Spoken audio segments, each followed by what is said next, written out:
Hey guys, welcome to the episode of the Vinyl Den, your channel for record collecting by record collectors. I'm Nick. I'm Ian. Today we're talking about some great, but some very underrated albums from the 70s.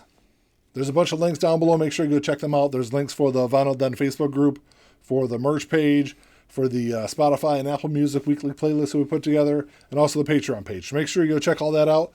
Of course, if you enjoyed the episode, make sure you give us the old thumbs up. Hit that subscribe button down below. Make sure you hit that notification bell so you're notified every time we release new episodes. So a kid growing up in the 80s, I loved a lot of music from the 70s. But, you know, I did kind of listen to a lot of like the more mainstream rock and stuff like that in the 70s. And then as I kind of got into my teens, I started discovering a lot of really great music from the 70s that really kind of flew under the radar, or a couple of albums that people absolutely hate that I thought were great albums. But so we're going to talk about some of our favorites. The first one I've got is an album that I would definitely put up in the top tier of this band's discography. It's a great album. It's one I love. I listen to. It's probably one of my most fun albums from this band. The album is Meddle by Pink Floyd. If you have never listened to this album, Pink Floyd obviously went through this like transition from the beginning part of their career where they were mainly psychedelic. You know, so they went from there with like Piper at the Gates of Dawn all the way through to when they released Dark Side of the Moon. There was a huge transition in their music, and I think Meddle is a great album that is that kind of transition point where there is still some psychedelic elements on this album, but you can also hear kind of where the band was going, where they would go with Dark Side of the Moon, Wish You Were Here, all those great 70s albums that came out after. One of my top unrated albums, and I mean, I guess arguably among the fan base for this band, this isn't necessarily an underrated album, but I think in the mainstream, it's Stormwatch by Jethro Tull. This came out in 1979. It was the kind of the end of an era for them too. Like with Absolutely. What you were saying with Pink Floyd with transition, this was like the end. It had come after two really popular albums. And the band was still riding high in terms of popularity. Months before this came out, they had just sold out 2 nights at Madison Square Garden. And yet this album gets a lot of it's not considered a good album by a lot of people. And I don't really understand why, because I actually think it's better than at least the album that came before it. I think it's probably neck and neck with it. With Heavy Horses.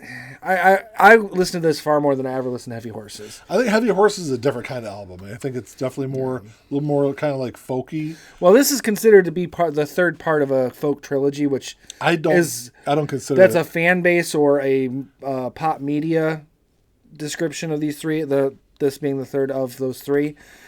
I agree.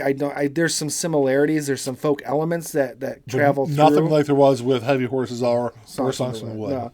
But for some reason, out of the three, this one's not. It's just not considered a highly rated album. Yeah. And I would say it's in my top 5 of their albums.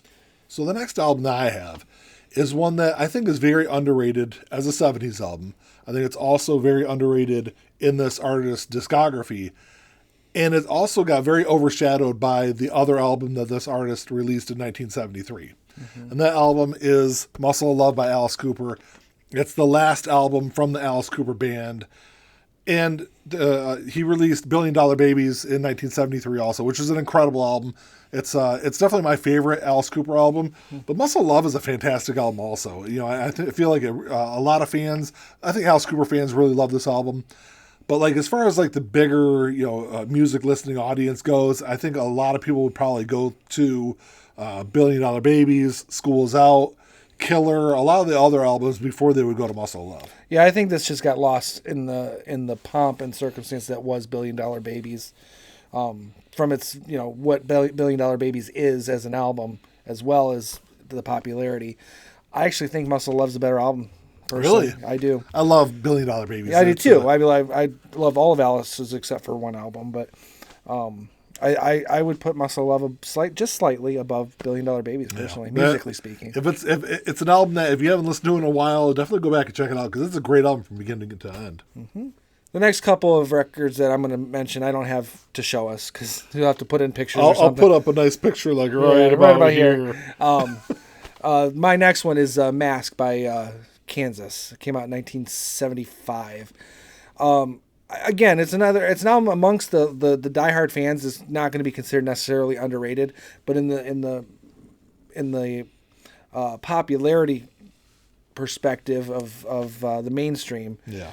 it's definitely, most people don't even know about it. And the reason really is that because Kansas really hadn't hit it big mainstream yet, they would do that on the next album, which was Left Overture. Yeah. And anything that came before was completely overshadowed by Left Overture. Yeah.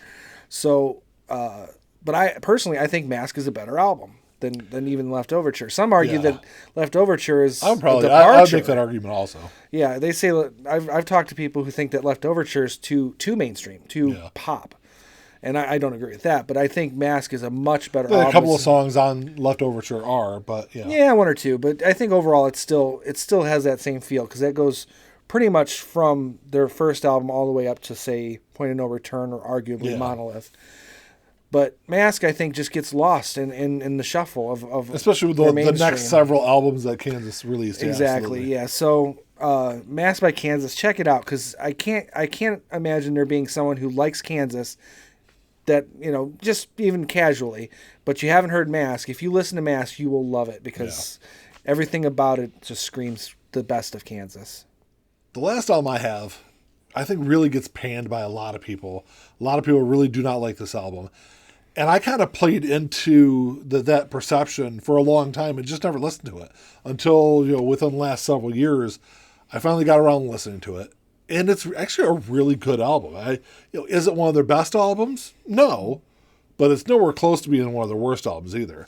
And that album is Never Say Die by Black Sabbath. Of course, Black Sabbath at this point was well on their way to ending that classic period with Ozzy leaving the band, and it was the end. Mm-hmm. And you could hear it on this album. But there are some really great tracks on this album. Yeah, I like every song on it. It just you can definitely hear there's the tension in the band. You can hear it. You can hear it in the songs. But I think that it kind of adds to it. It does.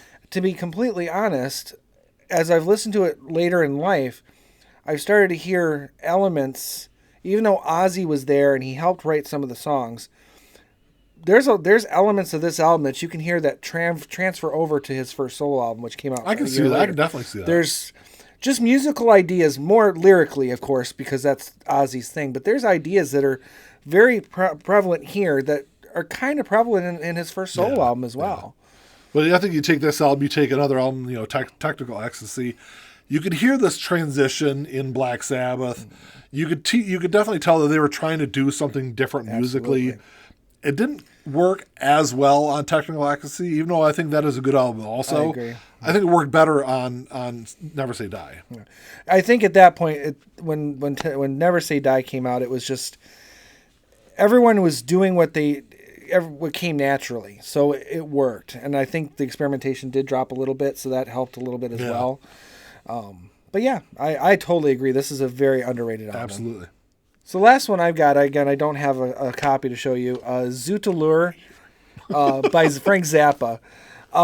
It's a great album. Zappa is definitely an acquired taste, no matter what album you go to. And amongst fans, because I'm not a huge fan, I'm a big fan of Zappa, but I'm not someone who is in the know. Yeah. So there's diehards out there who might even disagree that this is an underrated album. I don't know. But to me, I've never heard anyone talk about this album. Never seen it in articles I've read about Zappa's career.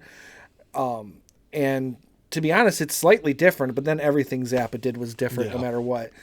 From what came before, I think this is an album that's kind of overshadowed by things like Overnight Sensation and all that.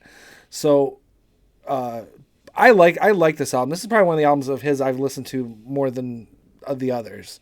Well, that's all we got for you today, guys. Thanks for checking the show out. Make sure you drop us a comment down below, because, we could have went on and on and on. This is not the end of the list. I want to see what you guys think, so make sure you drop a comment down below.